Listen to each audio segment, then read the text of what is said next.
Hello बच्चों, आशा करता हूं आप सब लोग बहुत बढ़िया होंगे और मन लगा के पढ़ाई कर रहे होंगे। ठीक है, जैव प्रौद्योगिकी पार्ट 7 में आप सब लोगों का स्वागत है। जैसा कि आपको ध्यान है बच्चों, पिछले लेक्चर में हमने ट्रांसजेनिक जंतुओं की बात की थी और हमने ये कहा था कि ट्रांसजेनिक जंतु में पहला ट्रांसजेनिक जंतु जो था वो सुपर माउस था, एक ऐसा चूहा जिसमें मानव की वृद्धि हार्मोन की जीन निवेशित की गई है। ठीक है, तो आज हम ये देखेंगे बच्चों कि ट्रांसजेनिक जंतुओं के फायदे या लाभ क्या हैं। ठीक है, आज हम ये देखेंगे कि ट्रांसजेनिक जंतु हम क्यों बनाते हैं, ट्रांसजेनिक जंतु बनाने के क्या क्या फायदे हैं। ठीक है भाई, तो सबसे पहला फायदा जो हम किसकी बात करेंगे, ट्रांसजेनिक जंतु की, वो है बच्चों जीन का वृद्धि व कार्य की पर प्रभाव का अध्ययन। ठीक है, क्या मतलब है, देखो आपको यह पता करना है बच्चों कि एक जीन है और आपको यह पता करना है ये जीन क्या काम कर रही है ना। आपको पता करना है सर ये जीन है, ये जीन क्या काम कर रही है। तो आपने क्या किया, उस जीन को एक चूहे में डाल दिया। आपने उस जीन को क्या किया, चूहे पे डाल दिया। अब चूहे में अगर आपने वो जीन डाली और आपने देखा चूहे में वो जीन डालने पर चूहे में कोशिका विभाजन बढ़ गया, तो आपने क्या निष्कर्ष निकाला कि सर वो जीन जो है वो कोशिका विभाजन को प्रेरित कर रही है ना। तो अगर आपको एक जीन वृद्धि या कार्य की पर क्या प्रभाव डाल रही है, आपको जीन के कार्य का अध्ययन करना है, तो जीन के कार्य का अध्ययन आप ट्रांसजेनिक जंतुओं में कर सकते हो। आपने वो जीन एक चूहे में डाल दी, ट्रांसजेनिक चूहा बन गया। अब वो जीन चूहे में जाने पर क्या काम कर रही है, ये आप अध्ययन कर सकते हो। उसका वृद्धि या कार्य की पर क्या प्रभाव है उस जीन का, वो आप ट्रांसजेनिक जंतुओं में कर सकते हो। सही बात भाई, तो पहला फायदा ये है। दूसरा फायदा होता है बच्चों, बिल्कुल सही, रोगों का अध्ययन। अब मानव में कई सारे रोग हैं, तो मानव में रोगों का अध्ययन कैसे कर सकते हैं भाई। आपको लगता है कि आपने कैंसर का अध्ययन करना है, आपको कैंसर किस कारण होता है, तो आपने एक चूहा लिया, आपने क्या किया, उस चूहे में विकिरण डाल दिए, सारे विकिरण या ऐसे रासायनिक पदार्थ जो कैंसर उत्पन्न करते हैं, और उसके बाद देखा कि कैंसर कैसे फैल रहा है, कैंसर कहां की कोशिकाएं कैसे जा रही हैं। ये सब मानव में तो नहीं करोगे, बेचारे चूहों पे करोगे। तो कैंसर का अध्ययन करना है, अल्जाइमर रोग है, ठीक है, सिस्टिक फाइब्रोसिस, अलग अलग प्रकार के आनुवांशिक या गैर आनुवांशिक रोगों का अध्ययन करना है कि भाई विकिरण का प्रभाव क्या है, कोई दवाई है जो उस रोग के उपचार में यूज हो सकती है। तो इनके लिए भी हम किसका निर्माण करेंगे, ट्रांसजेनिक जंतुओं का। तो कौन कौन से रोगों के अध्ययन के लिए भाई हम करते हैं, सिस्टिक फाइब्रोसिस, ये रोग याद है ना बच्चों, आनुवांशिकी में पढ़ा था। हाँ, एक अल्जाइमर रोग होता है बच्चों, अल्जाइमर रोग हम लोग तंत्रिका तंत्र में पढ़ेंगे। ठीक है, एक रोग होता है रूमेटॉइड आर्थराइटिस और कैंसर। इन रोगों के अध्ययन के लिए हम किसका निर्माण करते हैं, ट्रांसजेनिक जंतु का। इसमें एक याद रखना बच्चों, बिल्कुल एक बहुत इंपॉर्टेंट चीज है, एक चूहा बनाया गया है बच्चों जिसे हम कहते हैं ऑन्कोजेनिक माइस। ऑन्कोजेनिक माइस का निर्माण किया गया है किसके अध्ययन के लिए, कैंसर के अध्ययन के लिए। ठीक है भाई, कैंसर रोग जो है, कैंसर के अध्ययन के लिए ऑन्कोजेनिक माइस या चूहे का निर्माण किया गया है। तो रोगों का अध्ययन पता करना हो, मतलब रोगों के लक्षण क्या क्या होते हैं ये पता करना हो, रोग किस कारकों से होता है, किस कारणों से होता है ये पता करना हो, रोगों के उपचार के लिए कोई टीका या वैक्सीन बन रही है, कोई मेडिसिन या दवाई काम करती है या नहीं, उसका अध्ययन करना हो तो भी हम ट्रांसजेनिक जंतुओं का निर्माण करेंगे। ठीक है, तो जीन का प्रभाव देखना हो वृद्धि और कार्यकी पर तो हम ट्रांसजेनिक जंतु बनाते हैं। रोगों का अध्ययन करना हो तो ट्रांसजेनिक जंतु बनाएंगे। तीसरा, हां, जैविक उत्पादक निर्मित करने हो,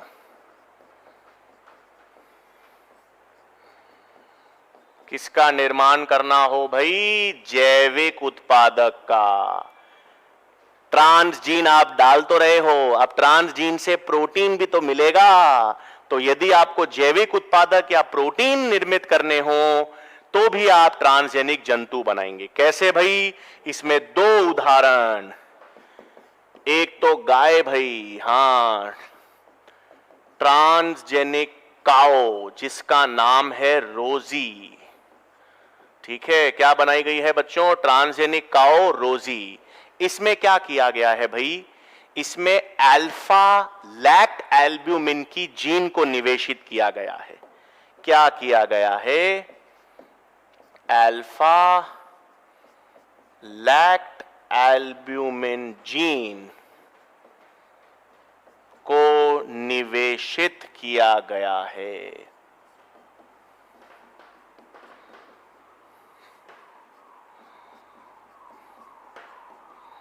अब ये क्या है भाई? ये अल्फा लैक्ट एल्ब्यूमिन एक प्रोटीन है। नाम से ही लग रहा है भाई ये अल्फा लैक्ट एल्ब्यूमिन प्रोटीन है। तो ये जीन जब आप ट्रांसजेनिक गाय रोजी में डाली तो उससे उसके जो दूध की गुणवत्ता क्या हो जाती है? बढ़ जाती है। क्या बढ़ गई भाई? बिल्कुल, दूध की पोषक गुणवत्ता में वृद्धि।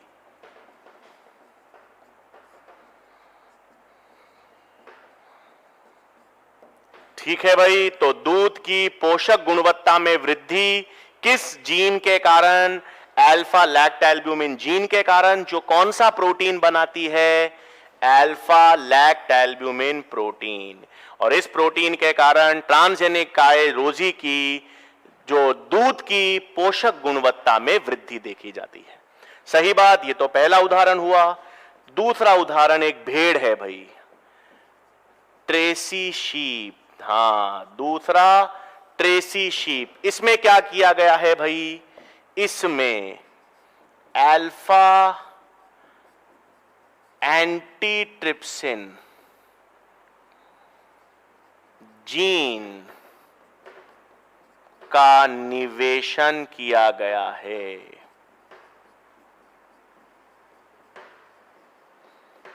क्या किया गया है भाई? ट्रेसी शीप में क्या डाली गई है? Alpha antitrypsin. ये क्या है?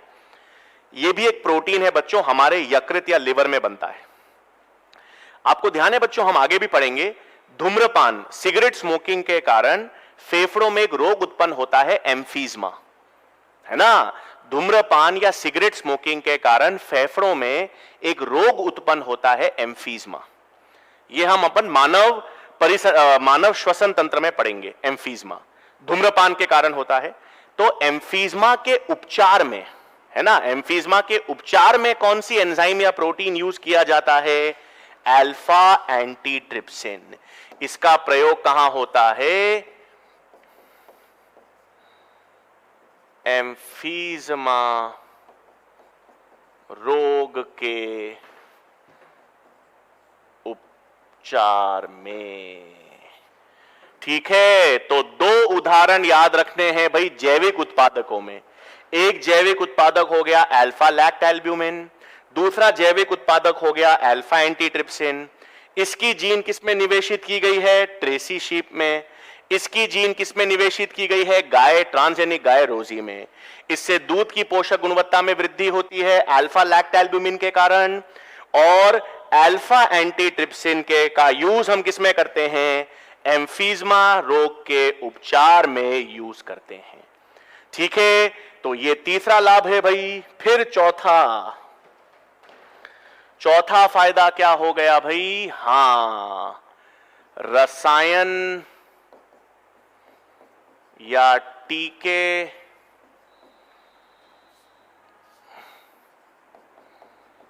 का परीक्षण करना हो या टेस्टिंग करनी हो, है ना भाई। कोई भी नया रासायनिक पदार्थ बना है, कोई भी नया टीका बना है, तो उसका सबसे पहले अध्ययन जानवरों पे ही होगा, ट्रांसजेनिक जानवरों पर, है ना भाई। इसलिए जैसे ये पोलियो वैक्सीन है ना बच्चों, हाँ, तो पोलियो के टीके के लिए ट्रांसजेनिक चूहे का निर्माण, ठीक है। तो ये सब किसके फायदे हैं भाई, ट्रांसजेनिक जंतुओं के। क्या क्या फायदे हैं ट्रांसजेनिक जंतुओं के? अगर आपको किसी जीन का कार्य पता करना हो, ये पता करना हो जीन वृद्धि या कार्यकी में क्या प्रभाव दर्शा रही है, तो ट्रांसजेनिक जंतु का निर्माण करो। रोगों का अध्ययन करना है, रोगों का लक्षण, वो कैसे फैलते हैं, उनके लक्षण क्या हैं, क्या कहते हैं, उनका उपचार कैसे संभव है, उसके लिए ट्रांसजेनिक जंतुओं का निर्माण करते हैं। जैविक उत्पादक, प्रोटीन बनाने हो, उसके लिए ट्रांसजेनिक जंतुओं का निर्माण करते हैं। और रसायन या टीके का, किसी भी टीके या रासायनिक पदार्थ का परीक्षण करना हो, तो उसके लिए भी ट्रांसजेनिक जंतुओं का निर्माण करेंगे। ठीक है बच्चों, क्लियर है बिल्कुल चीज? ये तो आसान था, उदाहरण याद रखने हैं। अब क्या याद रखेंगे? नेक्स्ट बच्चों एक टर्म आता है जिसे आपको याद रखना है, GEAC। हां, जेनेटिक इंजीनियरिंग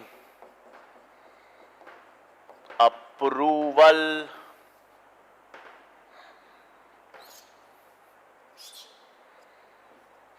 कमिटी। ठीक है, क्या है भाई? GEAC का मतलब जेनेटिक इंजीनियरिंग अप्रूवल कमेटी। क्या है? अपन ने इतने सारे जीएम पादप पढ़े, ट्रांसजेनिक पादप पढ़े, ट्रांसजेनिक जंतु पढ़े। अब आपको लगता है कि यार सर मेरे पास तो बहुत सारा पैसा है और मैं कोई लेबोरेटरी खोल देता हूं और मेरा मन है कि खेती में या चिकित्सा में मेरे को तो ट्रांसजेनिक जंतु बनाने, ट्रांसजेनिक पादप बनाने हैं और मानव कल्याण करना है, मैं तो चालू कर रहा हूं। बट ऐसा नहीं कर सकते। क्यों? क्योंकि सरकार से अनुमति लेनी पड़ती है और सरकार की एक कमिटी है जो सारे जीएम पादप, सारे जीएम जंतु के निर्माण में या उनके शोध या रिसर्च के लिए स्वीकृति प्रदान करती है। वो ये कमिटी है GEAC, genetic engineering approval committee. किसी भी प्रकार का जीएम रिसर्च आपको करनी हो, शोध, किसी भी प्रकार के जीएम पादप या जंतुओं का निर्माण करना हो, तो उसकी स्वीकृति कौन देगा? ये कमिटी देगी। और ये कमिटी देने के बाद ही आप किसी भी प्रकार की जीएम शोध या किसी भी प्रकार के जीएम पादप का निर्माण कर सकते हो। बिना इनके स्वीकृति के किसी प्रकार की जीएम शोध या जीएम पादपों या जंतुओं का निर्माण संभव नहीं है। ठीक है भाई? तो क्या करती है?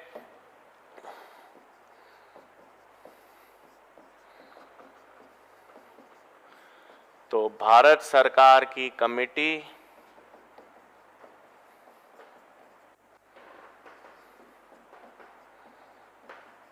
जो सभी प्रकार की जीएम शोध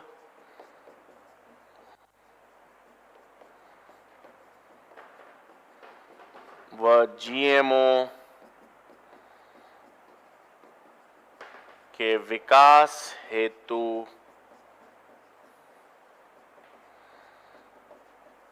परमिशन यानी स्वीकृति प्रदान करती है। ठीक है भाई? तो ये क्या है? भारत सरकार की कमेटी है जो सभी प्रकार के जीएम शोध या जीएमओ के विकास हेतु परमिशन या स्वीकृति प्रदान करेगी। ठीक है, चलो भाई, अब आसान था GEAC। तो अब देखो, एक चीज है बच्चों, अपन ने जीएम पादप देख लिए, अपन ने जीएम या ट्रांसजेनिक जंतु देख लिए। अब हम बात करेंगे आज जीएम यानी जेनेटिकली मॉडिफाइड सूक्ष्म जीवों की। हाँ, जीएम सूक्ष्म जीव यानी माइक्रो ऑर्गेनिजम्स। ये एनसीईआरटी में नहीं है लेकिन इंपॉर्टेंट है, उदाहरण याद रखने हैं। ठीक है बच्चों, तो जीएम सूक्ष्म जीव जो हैं इसमें अपन जीएम सूक्ष्म जीव एक लिस्ट बनाते हैं। आनुवांशिक रूपांतरित सूक्ष्म जीव और उनका कार्य।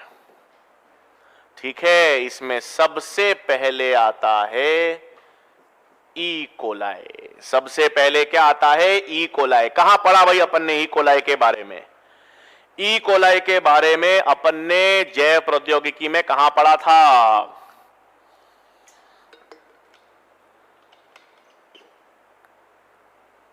याद आया क्या भाई? आनुवांशिक रूपांतरित ह्यूमुलिन, इंसुलिन के निर्माण में। याद आया ना? हाँ, किसके निर्माण में? ह्यूमुलिन के निर्माण में। बिल्कुल सही। इसके अलावा बच्चों ह्यूमनलिन के निर्माण में तो है ही, हम आगे पढ़ेंगे इंटरल्यूकिन्स के निर्माण में भी। ठीक है, ये इंटरल्यूकिन्स क्या होते हैं बच्चों? ये प्रतिरक्षक तंत्र में बताऊंगा। प्रतिरक्षक तंत्र में हम इंटरफेरॉन्स की बात करेंगे। हाँ बच्चों, ये प्रोटीन्स होते हैं जो एक प्रतिरक्षक कोशिका को सूचना देते हैं दूसरे प्रतिरक्षक कोशिकाओं की ओर। मतलब शरीर में कोई प्रतिजन आया, शरीर में कोई प्रतिजन आया जो हानि पहुंचा सकता है, तो एक कोशिका को पता चला कि रोगजनक है। अब वो दूसरी कोशिका को फोन तो करेगा नहीं, चिट्ठी तो लिखेगा नहीं, वो एक रासायनिक पदार्थ फेंकेगा दूसरी कोशिका की तरफ। तो दूसरी कोशिका को लगेगा अच्छा कोई रोगजनक आया है। तो एक कोशिका रोगजनक की पहचान के लिए दूसरी कोशिका को जो रासायनिक फेंकती है ना, रसायन, वो इंटरल्यूकिन्स होते हैं बच्चों। ये अपन मानव रोग में पढ़ेंगे। ठीक है, तो इंटरल्यूकिन्स ऐसे रासायनिक पदार्थ हैं जो एक कोशिका दूसरी कोशिका को फेंकती है, ये बताने के लिए कि कोई घुसपैठिया आ गया है, कोई प्रतिजन आ गया है ना? तो इसके निर्माण में हम किसका यूज करते हैं? E coli. ठीक है भाई, पहला उदाहरण सूक्ष्म जीव का। दूसरा उदाहरण एक जीवाणु है भाई, और राइजोबियम मेलिलोटी। हाँ, राइजोबियम का तो नाम सबने सुना होगा भाई। नाइट्रोजन स्थिरीकरण में सबसे मुख्य जीवाणु आपने पढ़ा होगा राइजोबियम, जो सर नाइट्रोजन स्थिरीकरण करता है। अब आपने यह भी देखा होगा बच्चों कि नाइट्रोजन स्थिरीकरण केवल जीवाणु करते हैं, जीवाणु करते हैं, और नील हरित शैवाल यानी साइनो जीवाणु करते हैं। मतलब जीवाणु और साइनो जीवाणु के अलावा और कोई ऐसा जीव नहीं है जो नाइट्रोजन स्थिर करता हो। और यूकैरियोट्स, पादप तो बिल्कुल भी नहीं करते। कोई भी पादप नाइट्रोजन स्थिर नहीं कर सकता। पादप नाइट्रोजन तभी स्थिर कर सकता है जब उसके साथ ये जीवाणु जुड़े हों, है ना? तो अपन क्या करते हैं, इस जीवाणु के अंदर एक निफ जीन होती है नाइट्रोजन स्थिरीकरण के लिए। उस जीन को अपन अनाज के पादपों में ट्रांसफर करते हैं। तो क्या करते हैं यहां पर? निफ जीन भाई। ये निफ जीन क्या है? नाइट्रोजन स्थिरीकरण की जीन है। देखो बच्चों, जब अपन पादप कार्य की पढ़ेंगे ना, उसमें ये डिटेल में आएगा। ये निफ जीन क्या है, नाइट्रोजन स्थिरीकरण क्या है, सब पढ़ेंगे अपन। बट ये नाइट्रोजन स्थिरीकरण के लिए आवश्यक जीन है।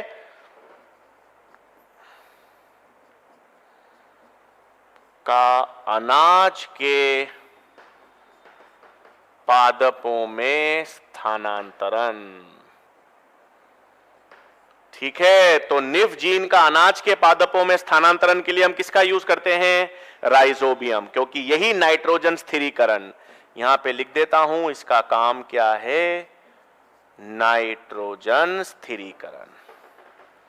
ठीक है भाई। तीसरा, और यह भी बहुत इंपॉर्टेंट है, ये भी बहुत इंपॉर्टेंट जीवाणु है, स्यूडोमोनास प्यूटेडा। बहुत इंपॉर्टेंट जीवाणु है भाई, इसको हम सुपर बग भी कहते हैं। ये एक भारत के वैज्ञानिक है बच्चों, आनंद चक्रवर्ती। हां, भारत के एक वैज्ञानिक हैं आनंद चक्रवर्ती। उन्होंने ये जीएम सूक्ष्म जीव स्यूडोमोनास प्यूटेडा नामक जीवाणु का निर्माण किया। बहुत जबरदस्त चीज है बच्चों ये। देखो मुंबई में जब अपन ये समुद्र से तेल निकालते हैं ना, है ना, समुद्र से जब तेल निकालते हैं तो तेल की एक परत समुद्र की सतह पर जम जाती है और उस तेल की परत से प्रदूषण होता है और कई सारे जलीय जीव जो होते हैं बच्चों वो मर जाते हैं क्योंकि तेल की परत जम जाती है पूरी। तो आनंद चक्रवर्ती जो वैज्ञानिक हैं उन्होंने बच्चों ये स्यूडोमोनास प्यूटेडा जीवाणु बनाया। इसके अंदर उन्होंने एक ऐसी जीन को निवेशित किया जो ये तेल में जो हाइड्रोकार्बन है ना उसका अपघटन कर देती है। हां, तो ये स्यूडोमोनास प्यूटेडा का प्रयोग समुद्र में करते हैं व्यापक स्तर पे, और जहां जहां वो तेल की परत जमी होती है ये जीवाणु उस तेल की परत को तोड़ देता है। तो ये कैसा जीवाणु है भाई? ये एक ऑयल स्प्लिटिंग जीवाणु है ना। मतलब क्या करता है भाई? तेल का अपघटन। क्या करता है? तेल का अपघटन। जो तेल की परत बन जाती है उनमें जो हाइड्रोकार्बन होते हैं उनका अपघटन कौन करता है? स्यूडोमोनास प्यूटेडा। इसे सुपर बग कहते हैं और ये भारत वैज्ञानिक आनंद चक्रवर्ती ने बनाया है। तो ये तीनों जीएम सूक्ष्म जीव बेहद इंपॉर्टेंट हैं। ई कोलाई जीवाणु, राइजोबियम मेलिलोसा और स्यूडोमोनास प्यूटेडा, और ये यहां पर मैंने इनके कार्य लिखे हैं। सही। अब देखो बच्चों एक और चीज आ गई। इसका मतलब हम सूक्ष्म जीवों का यूज कर सकते हैं और सूक्ष्म जीवों का यूज कर सकते हैं प्रदूषक को कम करने के लिए। ये जल प्रदूषण हो रहा है तेल के कारण, और जल प्रदूषण को कम किसने किया? इस सूक्ष्म जीव स्यूडोमोनास प्यूटेडा ने। तो हम सूक्ष्म जीवों का इस्तेमाल कर सकते हैं प्रदूषक को या पोल्यूशन को कम करने के लिए। और जब हम ऐसा करते हैं बच्चों, जब हम ऐसा करते हैं तो उस प्रक्रिया को कहते हैं बायो रेमेडिएशन। ठीक है भाई, इस टर्म की हिंदी मुझे नहीं पता, लेकिन मैं ये बायो रेमेडिएशन क्या है लिखा देता हूं। सूक्ष्म जीवों का प्रयोग प्रदूषक को हटाने हेतु। तो जब हम किसी भी प्रदूषक को हटाने हेतु सूक्ष्म जीवों का प्रयोग करते हैं तो उसे बायो रेमेडिएशन कहते हैं। इसका सबसे कॉमन उदाहरण है यही सूक्ष्म जीव या जीवाणु स्यूडोमोनास प्यूटेडा, है ना भाई। तेल का अपघटन, तेल जो प्रदूषक है उसको हटाने में ये जीवाणु काम करता है। इस प्रक्रिया को क्या कहेंगे? Bio remediation. क्या कहेंगे भाई? Bio remediation. ठीक है भाई, चलो अब हमारे पास क्या आता है? नेक्स्ट आती है, हां भाई ये तो देखो कहानी है भाई। अब थोड़ा सा कहानी वाला है, समझने वाला तो टॉपिक है नहीं, ये तो याद रखने वाली चीजें हैं। याद भी क्या है मतलब, ठीक है। सीडी पायरेसी पता है ना आप लोगों को? सीडी पायरेसी वैसे ही क्या होती है, वैसी ही हमारे पास बायो पायरेसी है। हां, कोई भी जैविक उत्पादक है, कोई भी जैविक उत्पादक है या कोई जैविक प्रक्रिया है, वो किसी वैज्ञानिक ने या किसी व्यक्ति विशेष ने या किसी कंपनी ने बनाई है।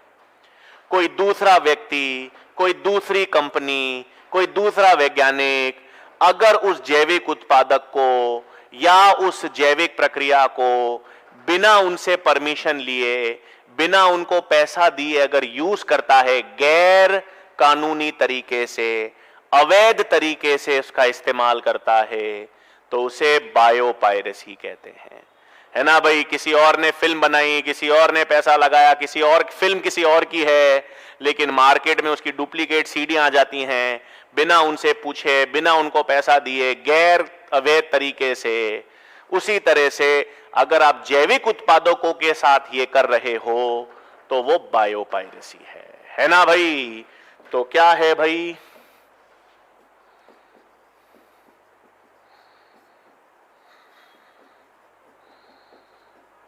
किसी भी जैविक उत्पादक या प्रक्रिया का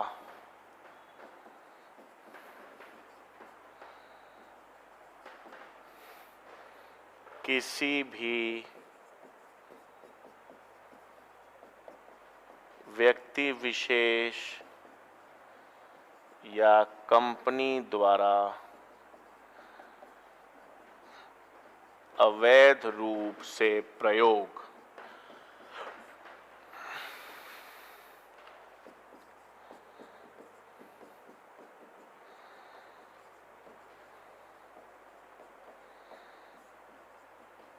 बायोपायरेसी कहलाता है। ठीक है, अब देखो भाई, इस बायोपायरेसी के कई सारे विवाद हैं।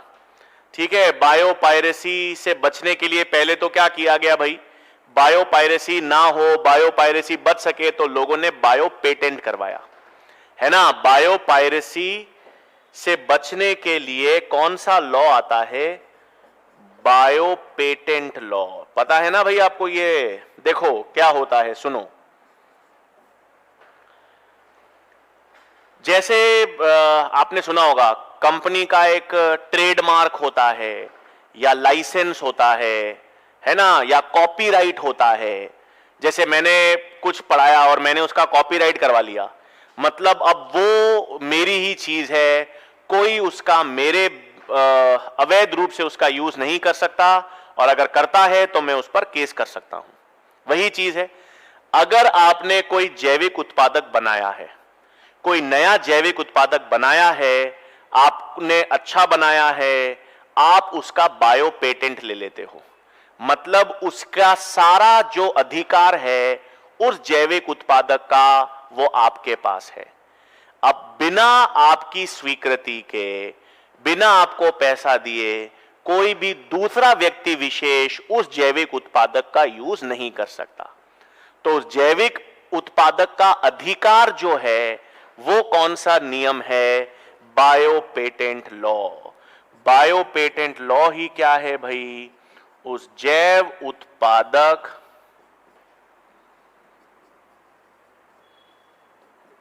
का अधिकार, है ना भाई। तो जैव उत्पादक का अधिकार जिस व्यक्ति ने उसे बनाया है, जिस कंपनी ने उसे बनाया है, उसी के पास रहेगा। इसी लॉ को क्या कहते हैं, बायो पेटेंट लॉ, है ना भाई। बायो पेटेंट लॉ का मतलब है, अगर मैंने एक जैविक उत्पादक का पेटेंट करा लिया, मतलब वो जैविक उत्पादक अब मेरा है, उसका अधिकार मेरे पास है। अगर उसे किसी और को यूज करना है तो वो मेरी स्वीकृति के कारण ही या मुझे पैसे देने के बाद ही यूज कर सकता है। ठीक है, तो जैसे बाकी कॉपीराइट होता है, लाइसेंस, ट्रेडमार्क होता है, वैसे ही जैविक उत्पादक में बायोपायरेसी के खिलाफ कौन सा नियम है, बायो पेटेंट लॉ है। अब देखो भाई, दो तीन चीजें हैं जो एनसीईआरटी में दे रखी हैं, जो विवाद हैं बायो पेटेंट को लेकर। ठीक है, तो यहां पर कुछ उदाहरण आपको पता होने चाहिए बायो पेटेंट के विवाद। ठीक है, बायो पेटेंट के विवाद में मैं 4 उदाहरण याद रखने हैं आपको। एक तो आपके बासमती चावल, हाँ इसकी भी स्टोरी मैं आपको बता देता हूं। बासमती चावल है, हल्दी यानी टर्मरिक, नीम,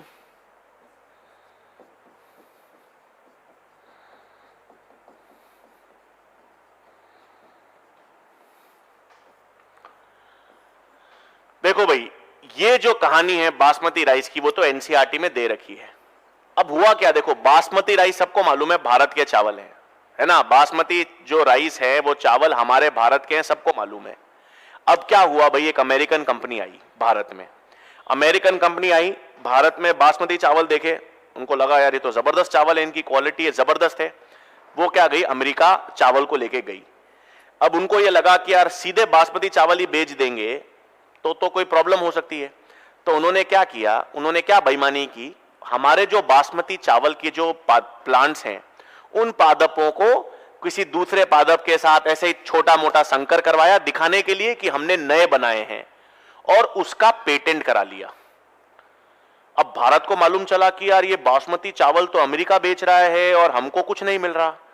तो फिर एक इंटरनेशनल ट्रेड ऑर्गेनाइजेशन होती है ना बच्चों, एक WTO होता है, वर्ल्ड ट्रेड ऑर्गेनाइजेशन, जहां पर दुनिया भर में ये सारे डिस्प्यूट जो होते हैं उनको सॉल्व किया जाता है। तो भारत ने अपील की अमेरिका के खिलाफ कि बासमती राइस तो हमारे चावल हैं, हमारे खेतों में उगते हैं, कब सदियों से हम ही उगाते आ रहे हैं। फिर वो केस भारत जीत गया और अब बासमती चावल जो हैं वो भारत के पास ही उसका पेटेंट है ना। तो विवाद क्या खड़ा हुआ, जब अमेरिका के वैज्ञानिक जो हैं वो बासमती चावल को भारत से अमेरिका ले गए। इसी प्रकार नीम और हल्दी में भी ये हुआ। अब हमारे पुराणों में, हमारे पुरानी किताबों में सब नीम की औषधियों के बारे में दे रखा है ना, आयुर्वेद में और उससे पुराने विज्ञान में नीम के कितने फायदे हैं, कितनी औषधियां हैं जो उनसे प्राप्त होती हैं, उसके बारे में दे रखा है। अब जो नई अमेरिकन कंपनीज हैं उन्होंने नीम पर भी अपना पेटेंट करने की कोशिश की कि भाई नीम की नई मेडिसिनल प्रॉपर्टीज हम बता रहे हैं। तो भारत ने फिर केस किया कि भाई आप जो बता रहे हो वो कोई नई चीज नहीं है, हमारे भारत के पुराणों में या आयुर्वेद में इसके बारे में दे रखा है। तो फिर वो भी पेटेंट अपन जीत गए। तो ये विवाद है जो आपको याद रखने। ऐसे ही हल्दी के हैं, हल्दी की जो गुणवत्ता है वो अमेरिका ने बोला कि इसकी गुणवत्ता को हम मार्केट में बेचते हैं। तो भारत ने बताया भाई हल्दी की गुणवत्ता तो हमारे आयुर्वेद में पहले से दे रखी है, चोट लगती है तो हम तो हल्दी का दूध पीते हैं, ठीक है। तो ये सब चीजें तो हमारे भारत की ही है, इसमें आपने कुछ नया नहीं किया। तो ये सब बायो पेटेंट भारत के पास है। तो ये तीनों तो भारत के पास हैं।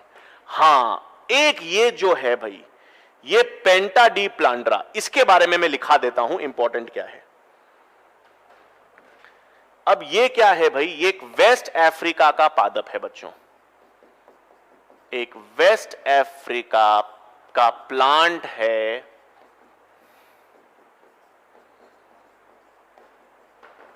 पेंटा डी प्लांड्रा, ठीक है। ये पेंटा डी प्लांड्रा जो है ये क्या है भाई, वेस्ट अफ्रीका का प्लांट है। ये जबरदस्त प्लांट है बच्चों। इससे क्या होता है, इससे एक प्रोटीन प्राप्त होता है, इससे ब्रेजीन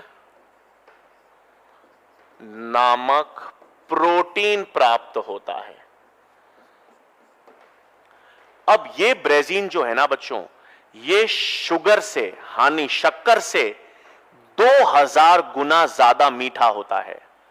हां, ये जो ब्रेजीन प्रोटीन है ये 2000 गुना ज्यादा मीठा है शुगर से। हां, इसकी खासियत क्या है, 2000 गुना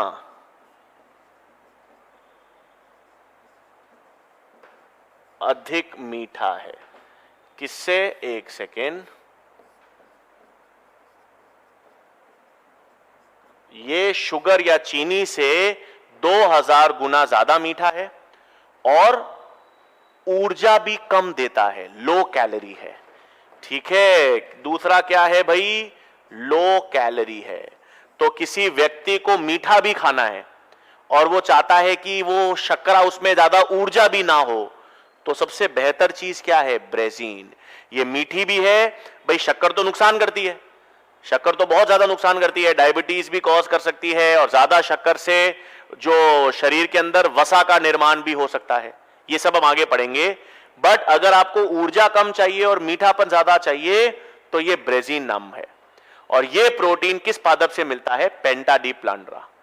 अब एक अमेरिकन कंपनी वेस्ट अफ्रीका भी पहुंच गई, इस पेंटा डी प्लांड्रा से ब्रेजीन की जीन निकाल ली और इस जीन को उन्होंने मक्के में, मेज पादपों में डाल दिया और उस मेज पादप का पेटेंट करा लिया। अब ये ब्रेजीन जो जीन है ना बच्चों, इसका पेटेंट अमेरिका के पास है। ठीक है भाई, उसको पेंटा डी प्लांड्रा, पूरा प्लांट ले जाते तो पूरा प्लांट तो वेस्ट अफ्रीका का है, उसको तो पेटेंट नहीं करा सकते। उन्होंने तो सीधा ब्रेजीन की जीन निकाली, उसको मक्के में डाला और मक्के को पेटेंट करा लिया कि मक्के से जो ब्रेजीन मिलेगा वो हमारा है, दुनिया भर में इसको बेचेंगे, सारा जो प्रॉफिट होगा वो अमेरिकन कंपनी को होता है। ठीक है भाई, तो क्या किया अमेरिका ने? अमेरिकन कंपनी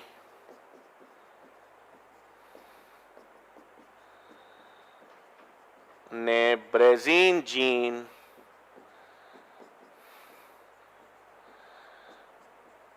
को मक्के में डाल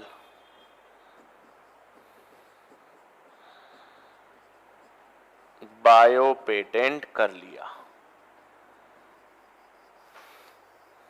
ठीक है भाई, तो ये आपको याद रखना है, पेंटा डी प्लांड्रा, ये पेटेंट अमेरिका के पास है। बासमती राइस, नीम और हल्दी का तो हमारे पास है, भारत ने केस लगाया, भारत जीत गया, लेकिन बेचारा वेस्ट अफ्रीका का जो ब्रेजीन जीन है उसका पेटेंट अब अमेरिकन कंपनी के पास है।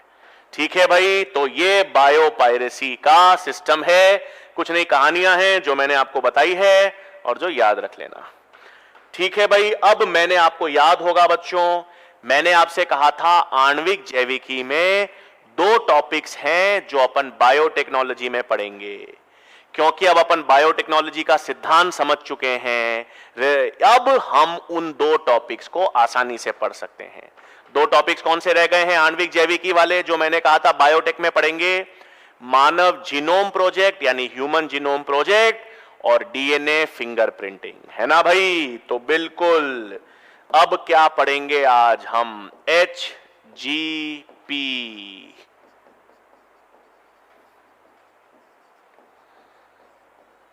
Human genome project.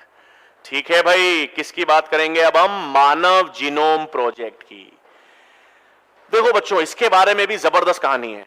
ठीक है, पहली चीज तो ये जो है बच्चों, ये प्रोजेक्ट 1990 से 2003, हाँ, ह्यूमन जीनोम प्रोजेक्ट किस वर्ष में चालू हुआ था? 1990 में। और 1990 में चालू हुआ और खत्म कब हो गया? 2003 में। 13 साल का बड़ा प्रोजेक्ट था ये। और इस प्रोजेक्ट की शुरुआत की थी दो अमेरिकन कंपनीज ने। ठीक है, 2 यूएस की कंपनीज हैं बच्चों, या 2 यूएस की संस्थान है, आप कह सकते हो। कौन से 2 यूएस के संस्थान है भाई?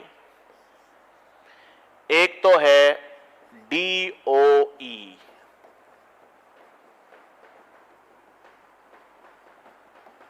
डिपार्टमेंट ऑफ एनर्जी, और एक है NIH, national institute of health. ठीक है भाई, तो ह्यूमन जीनोम प्रोजेक्ट जो है वो किस वर्ष में चालू हुआ? 1990 में। किस वर्ष में खत्म हुआ? 2003 में। और ये जो प्रोजेक्ट है बच्चों, कौन सा? ये जो ह्यूमन जीनोम प्रोजेक्ट है, ये 2 अमेरिकन संस्थान ने मिलकर चालू करा। कौन सी संस्थान थी 2 अमेरिका की? DOE, डिपार्टमेंट ऑफ एनर्जी, और नेशनल इंस्टीट्यूट ऑफ हेल्थ। अब हुआ क्या था बच्चों, देखो, जब ये चालू तो 1990 में हुआ, जब ये चालू हुआ था ना, तो ये 15 साल का प्रोजेक्ट था। हाँ, अमेरिका में जब ये प्रोजेक्ट चालू हुआ तो 1990 से लेकर 2005, 15 साल का प्रोजेक्ट था। लेकिन एक ऐसा प्रोजेक्ट है जो समय से पहले पूरा हो गया। जब अमेरिकन कंपनी, ये दोनों अमेरिकन संस्थान ने चालू करा तो इनको लगा कि 15 साल का प्रोजेक्ट है, तब हम होगा। लेकिन ये इतना बेहतर प्रोजेक्ट था कि जैसे जैसे विश्व में मालूम चला तो काफी विश्व के देशों ने इनका, अमेरिका का साथ दिया, और इसलिए 2003 में ये प्रोजेक्ट पूरा हो गया। ठीक है, तो 15 साल का इतना बड़ा प्रोजेक्ट जो था वो 13 साल में पूरा हो गया। अब सवाल यह है, ठीक है, ये तो है ह्यूमन जीनोम प्रोजेक्ट 1990 से 2003, 13 साल में चला और 2 अमेरिकन संस्थान ने इसको चालू करा, डिपार्टमेंट ऑफ एनर्जी और नेशनल इंस्टीट्यूट ऑफ हेल्थ। लेकिन ये क्या है, ये प्रोजेक्ट क्यों चालू किया गया, क्या था? देखो, इस प्रोजेक्ट के काफी उद्देश्य थे कि भाई ह्यूमन जीनोम प्रोजेक्ट क्यों किया जाए, इसके उद्देश्य क्या क्या थे। तो वैज्ञानिकों को देखो, अभी तक जब अपन ने आणविक जैविकी पढ़ी तो मैंने आपको बताया कि डीएनए में कितने क्षारक जोड़े होते हैं, 6.6 इंटू 10 की पावर 9, यही तो पढ़ा अपन ने। 6.6 इंटू 10 की पावर 9 बेस पेयर होते हैं और जीनोम साइज कितनी होती है, लगभग 3.3 इंटू 10 की पावर 9। लगभग पता था। 1990 मतलब 1990 से पहले मानव जीनोम में कितने क्षारक जोड़े हैं, कितने न्यूक्लियोटाइड्स हैं, इसका केवल अंदाजा था। एक्चुअल नंबर, वास्तविक संख्या कितनी है, यह नहीं पता था। तो ह्यूमन जीनोम प्रोजेक्ट का सबसे पहले उद्देश्य यह था कि मानव जीनोम या मानव डीएनए में कुल न्यूक्लियोटाइड्स कितने हैं यह पता किया जाए और पूरा जो न्यूक्लियोटाइड क्रम है AGTC, ये जो न्यूक्लियोटाइड का क्रम मानव में है वो पता लगाया जाए। तो सबसे पहला उद्देश्य क्या था भाई, यहां पे हम लिखेंगे सबसे पहले HGP के उद्देश्य। ठीक है, हम क्या कहेंगे, HGP के उद्देश्य। क्या क्या HGP के उद्देश्य थे? तो सबसे पहले तो कुल मानव डीएनए का क्रम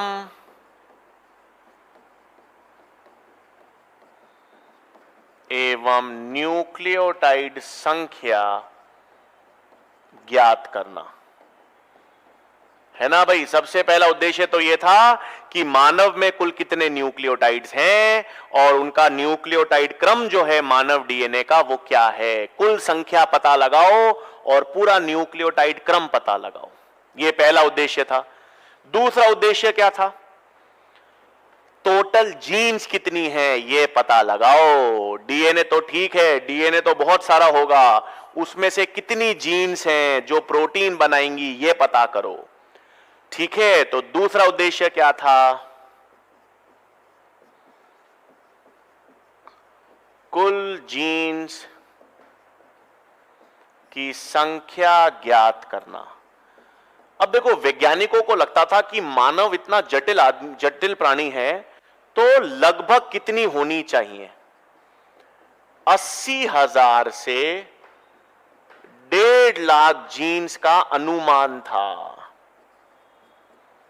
है ना भाई। वैज्ञानिकों को अनुमान कितनी जीन्स का था, 80,000 से 1.5 लाख का। हम आगे पढ़ेंगे 2003 के बाद वैज्ञानिकों के होश उड़ गए क्योंकि वास्तविक जीन्स की संख्या कितनी निकली, 30,000 से 35,000। हां, 80,000 से 1.5 लाख ये अनुमान था 1990 से पहले कि इतनी जीन्स मानव में होनी चाहिए, बट निकली कितनी, 30,000। क्यों, क्या, सब आगे सब आएगा, धीरे धीरे सब पढ़ेंगे अपन। तो अभी तो सिर्फ उद्देश्य की बात कर रहे हैं कि अपन को HGP ह्यूमन जीनोम प्रोजेक्ट, ये प्रोजेक्ट चालू क्यों किया गया, क्यों चालू किया गया, पूरे मानव के डीएनए का क्रम या न्यूक्लियोटाइड संख्या ज्ञात करने के लिए, कुल जीन्स की संख्या ज्ञात करने के लिए। फिर आप पूरा क्रम पता कर लोगे, कुल जीन्स की संख्या पता कर लोगे, इनको क्या रजिस्टर में लिखोगे, ये सारी सूचनाएं जो आपको प्राप्त होंगी उसको रजिस्टर में मेंटेन करोगे, कॉपी किताबों में मेंटेन करोगे, नहीं, उनके लिए कंप्यूटर्स का प्रयोग होगा और कंप्यूटर के अंदर डेटाबेस में उस इंफॉर्मेशन को, उन आंकड़ों को संग्रहित किया जाएगा। तो कंप्यूटर में इतनी सारी इंफॉर्मेशन को स्टोर करने के लिए अलग से डेटाबेसेस बनाए जाएं, है ना भाई। आज आपको मानव डीएनए का पूरा क्रम तो एटी मानव का पूरा डीएनए क्रम है, ये किताबों कॉपियों रजिस्टर में तो नहीं लिखेंगे ना, ये कंप्यूटर्स में स्टोर किए जाएंगे। तो कंप्यूटर में स्टोर करने के लिए डेटाबेसेस चाहिए, वो विकास करना था। तो इस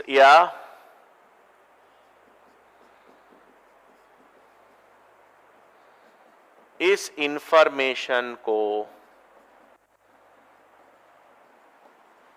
स्टोर करने हेतु डेटाबेसेस का निर्माण।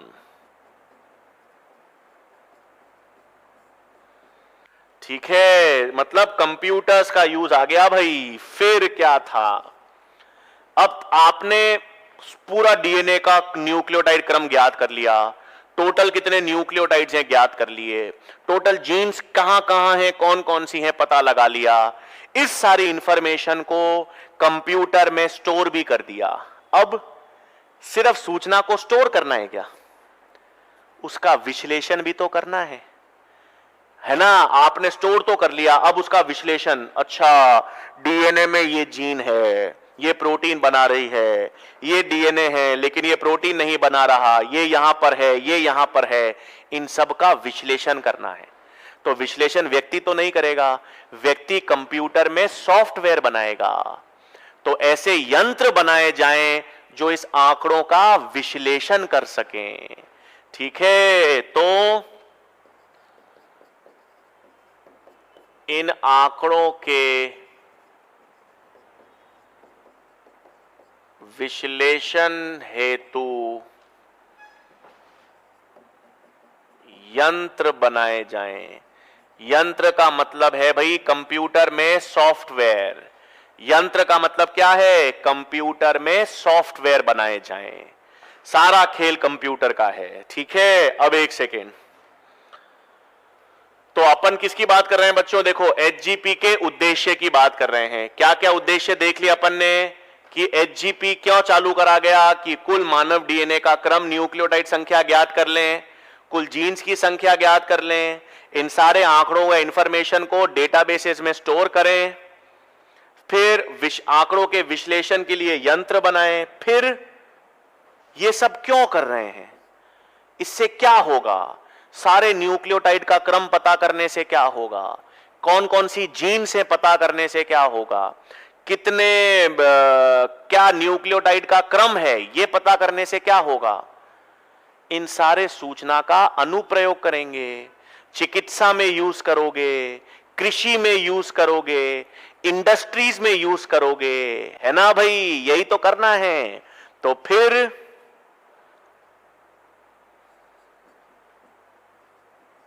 इन सूचना का कृषि,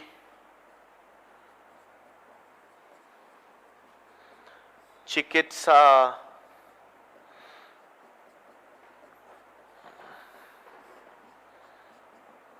और औद्योगिकी में अनुप्रयोग, है ना भाई। ये सारी सूचना आपको मालूम चल गया कि मानव डीएनए का ये क्रम है, तो इस डीएनए क्रम को हम मेडिसिन में, नए रोगों की जांच करने में, नए इंडस्ट्रीज में, कृषि में कैसे यूज कर सकते हैं ये करा जाए।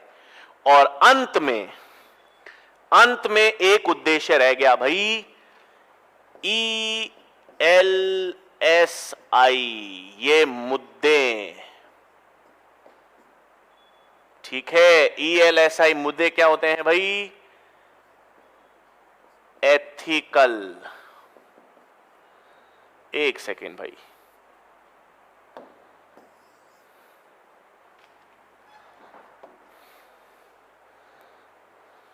हाँ,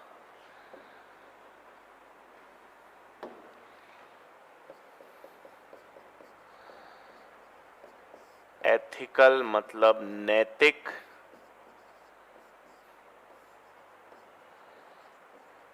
लीगल मतलब वैध,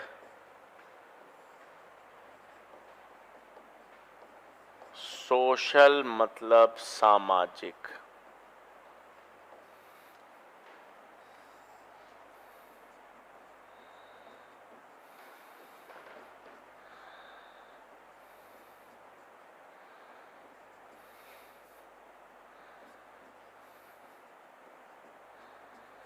मुद्दे। हाँ भाई, लास्ट में क्या है ये ELSI, एथिकल मतलब नैतिक मुद्दे, L मतलब लीगल वैधिक मुद्दे, S मतलब सोशल या सामाजिक मुद्दे। देखो बच्चों क्या होगा, उदाहरण के तौर पे सुनो, उदाहरण के तौर पे एक व्यक्ति है, एक व्यक्ति का ह्यूमन जीनोम प्रोजेक्ट पता है, मतलब एक व्यक्ति का पूरा डीएनए का क्रम आपको पता है, कितने न्यूक्लियोटाइड्स हैं, कौन कौन सा न्यूक्लियोटाइड क्रम है, एक व्यक्ति के डीएनए के बारे में आपको सब कुछ मालूम है। तो अब इससे क्या प्रभाव पड़ेगा उसके व्यक्ति के जीवन पर, मतलब समाज में क्या प्रभाव पड़ेगा। आज नहीं होता, हम लोग जब शादियां वादियां कराते हैं तो कुंडली मांगते हैं, है ना, लड़के की और लड़की की कुंडली मांगते हैं, उसको मैच करते हैं, फिर काफी जगह ऐसा होता है, काफी जगह एस्ट्रोलॉजी मानी जाती है। तो हो सकता है समाज पे भाई लोग बोले कि भाई कुंडली के साथ साथ अपना डीएनए लेकर आओ, आप अपने डीएनए की रिपोर्ट लेकर आओ, हम डीएनए की रिपोर्ट देखेंगे आपकी, है ना।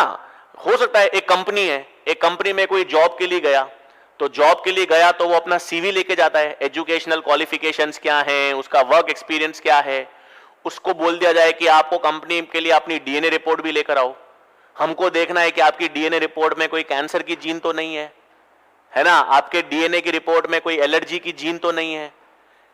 मतलब ये डीएनए का, जो एक व्यक्ति का डीएनए है उसका अगर आपको क्रम मालूम है तो समाज पर उसका असर क्या पड़ेगा, लीगल वैदिक रूप से उसका क्या फर्क पड़ेगा, कहां डीएनए रिपोर्ट काम करेगी, कहां डीएनए काम नहीं करेगी, नैतिक एथिकली क्या सही है गलत, मतलब शादी में किसी की डीएनए रिपोर्ट मांगना सही है क्या, नहीं, कहीं पर वो जॉब कर रहा है तो उसकी मांगना सही है क्या।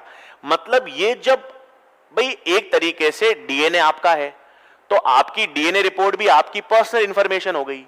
अब ये इंफॉर्मेशन का समाज कैसे उपयोग लेता है, कानून कैसे उपयोग लेता है, नैतिकता के रूप से क्या सही है क्या गलत है, क्या मुद्दे उठकर आ सकते हैं, इनको भी देखा जाए कि भाई आप जॉब करते वक्त अगर आपका आता है कि जॉब में आप डीएनए रिपोर्ट की जरूरत नहीं है, तो आपको मालूम चल गया कि भाई अच्छा डीएनए की रिपोर्ट जरूरत नहीं है, मुझे नहीं दिखानी है। आपको समाज में जरूरत नहीं है डीएनए बताने की कि मेरे को डायबिटीज की जीन है, मेरे में ये जीन खराब है। तो इससे आप डीएनए रिपोर्ट से कौन कौन से मुद्दे उठ सकते हैं उन पर ध्यान देना भी जरूरी था। तो ये सब क्या है भाई, एचजीपी के उद्देश्य हैं। क्या क्या एचजीपी के उद्देश्य हैं भाई, वापस देख लो, है तो सब कहानी, क्या क्या उद्देश्य हैं। सबसे पहले अपन को कुल मानव डीएनए का क्रम और न्यूक्लियोटाइड संख्या ज्ञात करनी है, कुल जीन्स की संख्या ज्ञात करनी थी, सारी इंफॉर्मेशन को डेटाबेसेस में संचित करना था, विश्लेषण के लिए यंत्र या टूल्स बनाने थे, इनका अनुप्रयोग कृषि चिकित्सा औद्योगिकी में करना है, और इन सब मुद्दों से, इन सब से जो नैतिक सामाजिक और वैदिक मुद्दे उठकर आते हैं उनका जवाब देना है। ठीक है, मतलब देखो बच्चों, ये एचजीपी के कारण, एचजीपी जब आया ना तभी से कंप्यूटर्स का इंपॉर्टेंस भी बढ़ गया, महत्व, कि जैविक या बायोलॉजी को कंप्यूटर से जोड़ने लग गए। और जब बायोलॉजी को आप कंप्यूटर से जोड़ने लग जाते हो तो एक नई शाखा आती है बच्चों। नई शाखा क्या आती है, बायो इन्फॉर्मेटिक्स।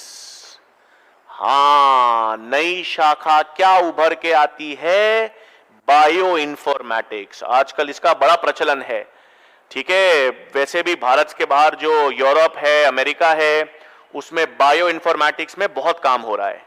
तो बायो इन्फॉर्मेटिक्स है क्या, है तो ये विज्ञान की शाखा, एक ऐसी विज्ञान की शाखा है जिसमें हम लोग जैविक इंफॉर्मेशन, बायोलॉजिकल सूचना को कंप्यूटर्स में संचित करते हैं, उसका विश्लेषण करते हैं। तो जब हम कंप्यूटर्स का, स्टैटिस्टिक्स का प्रयोग लेते हैं जैविक सूचना को संचित करने में, उसका विश्लेषण करने में, उसका अनुप्रयोग करने में, तो उस अध्ययन को क्या कहेंगे, बायो इन्फॉर्मेटिक्स। तो बायो इन्फॉर्मेटिक्स का मतलब है कंप्यूटर्स एवं स्टैटिस्टिक्स का यूज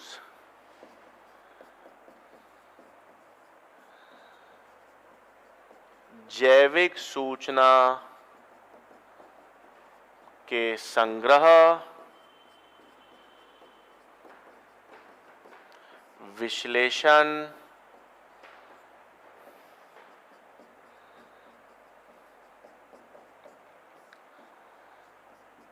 एवं अनुप्रयोग में। तो जब हम क्या कर रहे हैं बच्चों, कंप्यूटर्स और स्टैटिस्टिक्स का यूज करते हैं जैविक सूचना के संग्रह, विश्लेषण और अनुप्रयोग में, तो उसे हम क्या कहेंगे, बायो इन्फॉर्मेटिक्स। और ये बायो इन्फॉर्मेटिक्स का जुड़ाव जो है वो कब से चालू हुआ, HGP के माध्यम से। कब से चालू हुआ भाई, ह्यूमन जीनोम प्रोजेक्ट में। जब हमारे पास इतनी सारी सूचना या आंकड़े प्राप्त हुए तो हमने उसे कंप्यूटर्स पे डालना चालू करा, कंप्यूटर से उसको विश्लेषण चालू करा, उनका अनुप्रयोग चालू करा। तो हमारे पास कौन सी शाखा आ गई, बायो इन्फॉर्मेटिक्स। ठीक है भाई, तो अपन ने ये देख लिया कि ह्यूमन जीनोम प्रोजेक्ट में हम क्या करेंगे, है ना। ह्यूमन जीनोम प्रोजेक्ट को क्यों चालू करा गया, किस उद्देश्य से चालू किया गया। अब हम आएंगे ह्यूमन जीनोम प्रोजेक्ट में कैसे काम किया गया, है ना, उसकी क्रियाविधि क्या है। तो अब आएगा HGP की क्रियाविधि, कैसे किया गया काम। HGP की क्रियाविधि, या जिसे हम कहते हैं बच्चों मेथडोलॉजीज, है ना, काम कैसे किया गया। अब सुनो, आपको पूरे ह्यूमन डीएनए का क्रम पता करना था। सबसे पहला उद्देश्य क्या है कि ह्यूमन डीएनए का क्रम पता करो। क्रम पता कर लोगे, टोटल संख्या पता कर लोगे, जीन्स पता कर लोगे, फिर तो कंप्यूटर्स का रोल है। फिर तो आप कंप्यूटर में उसे संग्रहित करो, कंप्यूटर से उसको विश्लेषित करो, अनुप्रयोग करो। सबसे पहला काम था पूरे मानव डीएनए का क्रम ज्ञात करना। अब पूरे मानव डीएनए का क्रम ज्ञात करने के लिए दो तकनीकें या दो तरीके यूज किए गए। तो क्रियाविधि में आपको पता होना चाहिए दो तरीकों का प्रयोग हुआ।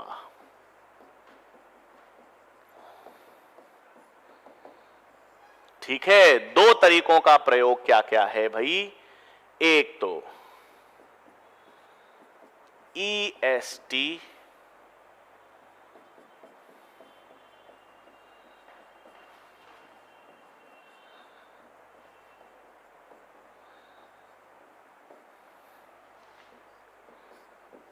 दूसरा है SA।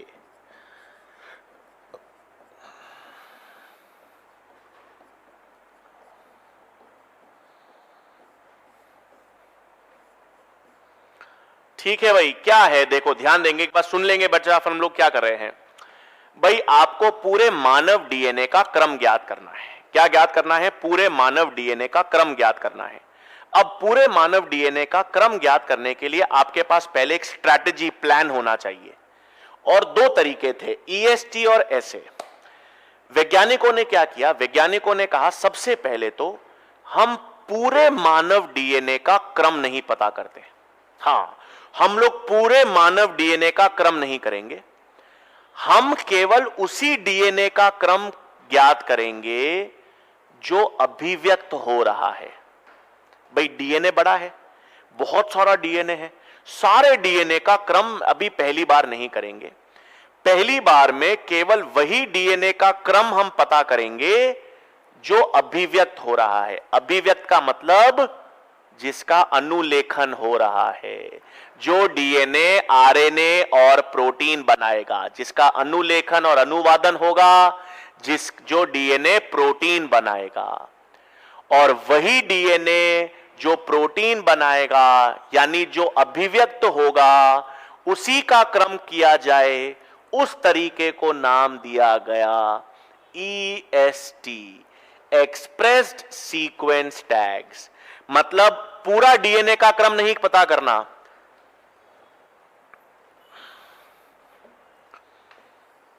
ये रहा पूरा मानव डीएनए।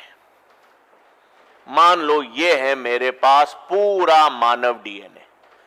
अब मैंने कहा ये वाला डीएनए का क्रम अभिव्यक्त होता है, ये वाला डीएनए क्रम अभिव्यक्त होता है, ये वाला डीएनए क्रम अभिव्यक्त हो रहा है, ये वाला डीएनए क्रम प्रोटीन बनाता है, ये वाला डीएनए का क्रम प्रोटीन बनाता है, ये वाला डीएनए का क्रम प्रोटीन बनाता है, यही 3 अभिव्यक्त होते हैं। तो सिर्फ इसका क्रम पता करो, इसका क्रम पता करो, इसका क्रम पता करो। इस तकनीक को नाम दिया गया ईएसटी। आ रही है बात समझ में भाई? पूरे डीएनए को क्रम नहीं करना, पूरे डीएनए का क्रम ज्ञात नहीं करना, केवल उसी डीएनए का क्रम ज्ञात करेंगे जो अभिव्यक्त हो रहा है, जो प्रोटीन बना रहा है, उसे ईएसटी कह दिया। फिर सही दूसरा तरीका, ये तो पहले तरीके में कर दिया। दूसरे तरीके में जिसे सीक्वेंस एनोटेशन कहते हैं, इसमें पूरे डीएनए को क्रम कर दो। हां, इसमें आप ये पूरा डीएनए, एक सेकेंड कहां बनाऊं, इसमें आप इसमें आप पूरे डीएनए का क्रम ज्ञात कर लो, शुरुआत से लेकर लास्ट तक पूरे डीएनए का क्रम ज्ञात कर लो। उसके बाद पता लगाओ कौन से कोडिंग हिस्से हैं, कौन से नॉन कोडिंग। कौन से? ये तो नॉन कोडिंग, ये नॉन कोडिंग, ये नॉन कोडिंग, ये नॉन कोडिंग, ये पता है कोडिंग, ये पता है कोडिंग, ये पता है कोडिंग। सही बात। क्या हुआ सुन लो, इससे फायदा क्या होगा वो भी बताऊंगा, एक बार सिर्फ सुन लो। 2 तरीके क्या थे? पहला तरीका तो क्लियर था, पूरे डीएनए का क्रम ज्ञात नहीं करेंगे, केवल उसी डीएनए का क्रम ज्ञात करेंगे जो अभिव्यक्त हो रहा है, प्रोटीन बना रहा है, ईएसटी तकनीक। दूसरे में पूरे डीएनए का क्रम कर लो, पूरे डीएनए का क्रम ज्ञात कर लो, फिर उसको 2 हिस्सों में बांट दो, कौन सा कोडिंग हिस्सा है, कौन सा नॉन कोडिंग। तो फायदा क्या? फायदा ये कि इससे पता चल जाएगा कि आप सही कर रहे हो या नहीं। अगर सीक्वेंस एनोटेशन के कोडिंग वाले हिस्से और ईएसटी वाले हिस्से सेम हैं, अगर ऐसे ये सीक्वेंस एनोटेशन, ये लाल, ये लाल, ये लाल और ये वाले लाल अगर सेम क्रम है, मतलब आपका प्रयोग सही है। भाई आप कुछ कर रहे हो, आपको कैसे मालूम चलेगा कि वो सही है या गलत है? कोई तरीका या प्रूफ तो होना चाहिए ना कि हां यार मैं सही कर रहा हूं। तो 2 तरीके अपनाए। पहले तरीके में उन्होंने पूरे डीएनए का क्रम किया ही नहीं, केवल वही डीएनए को अभिव्यक्त क्रम करवाया जो अभिव्यक्त हो रहा था। फिर अगली बार पूरे डीएनए का क्रम किया, कोडिंग हिस्से अलग, नॉन कोडिंग हिस्से अलग। अब कोडिंग हिस्से और ईएसटी दोनों वाले क्रम समान हैं। हां, मतलब फिर हमारा तरीका सही है। क्रम वाले तरीके, अभिव्यक्त वाले ये क्रम है, बाकी नॉन कोडिंग क्रम है। तो दूसरे वाले तरीके को क्या नाम दे दिया भाई? Sequence annotation. क्या नाम दे दिया? Sequence annotation. सही। अब मैं लिख देता हूं, ईएसटी तकनीक केवल उन्हीं डीएनए का क्रम किया जाए जो आरएनए के रूप में अभिव्यक्त होते हैं, है ना भाई? अभिव्यक्त मतलब डीएनए क्या बनाता हो? आरएनए, फिर आरएनए के बाद प्रोटीन। लेकिन डीएनए का क्रम वही किया जाए जो आरएनए के रूप में अभिव्यक्त किया जाए। और फिर था सीक्वेंस एनोटेशन। संपूर्ण डीएनए का क्रम ज्ञात किया जाए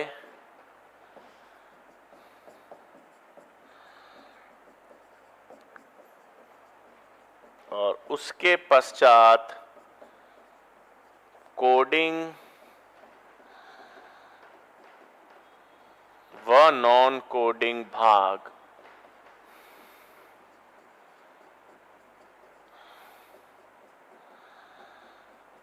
अलग किए जाएं, है ना भाई।